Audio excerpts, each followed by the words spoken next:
Ahead, the debate rages on, keeping our streets safe. Both sides of the sanctuary city debate, as high school classmate is reigniting the national debate on sanctuary cities and federal immigration law. Those opposed to sanctuary status point to cases like the one in Rockville, Maryland, believing that deportation can help criminals off the streets.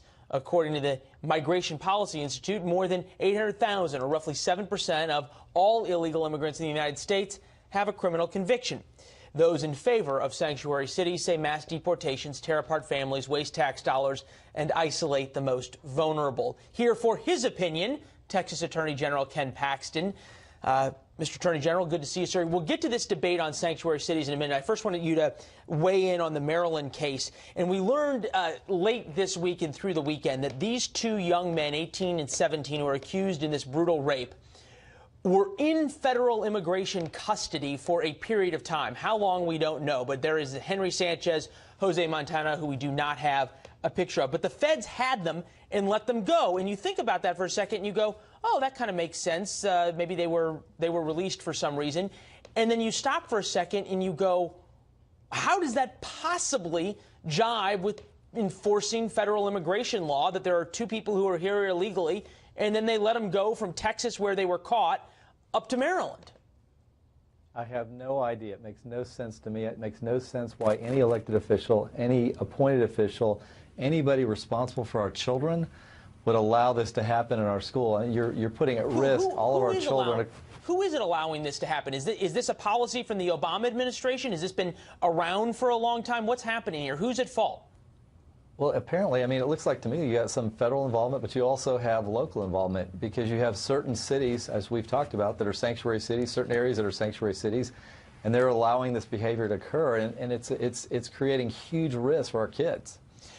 Talk to me about the problems that you have in Texas, and I hate, as tragic as it is, it would seem as though the case in Maryland, while perhaps sort of a shining example of the problems of sanctuary policy, probably isn't an isolated case. Absolutely not. We just had statistics come out from the Department of Public Safety in Texas showing that since 2011 we've had 215,000 convictions, of which 11 of illegals, of which 1,100 were crimes against, or homicides. We had over 6,000 sexual assaults, 68,000 assaults in general. I mean, this is a problem for us, just as it is a lot of southern border states and potentially states across the United States. Yeah, I mean, even up here as far north as Maryland, the governor calls this program where, I guess you'd call it catch and release, for lack of a better term. He calls it a kind of amnesty. You agree with that? I do agree with that, and that's why in Texas our legislature is trying to pass legislation right now to prevent that from occurring. We have our own deal in Travis County with this sheriff who's saying she will not cooperate with ICE. And so we have a sheriff who's risking all of the citizens of Travis County and potentially risking citizens across the entire state. For people who have sworn to uphold the law and by that protect the people who are in their city, both illegally, and I guess they're sworn to protect those who are there illegally, but certainly sworn to uphold the law, what is the motivation? Is there anything other than just pure politics to say, oh, gee, we're not going to throw out people either who, A, have criminal convictions, or B, who are here illegally?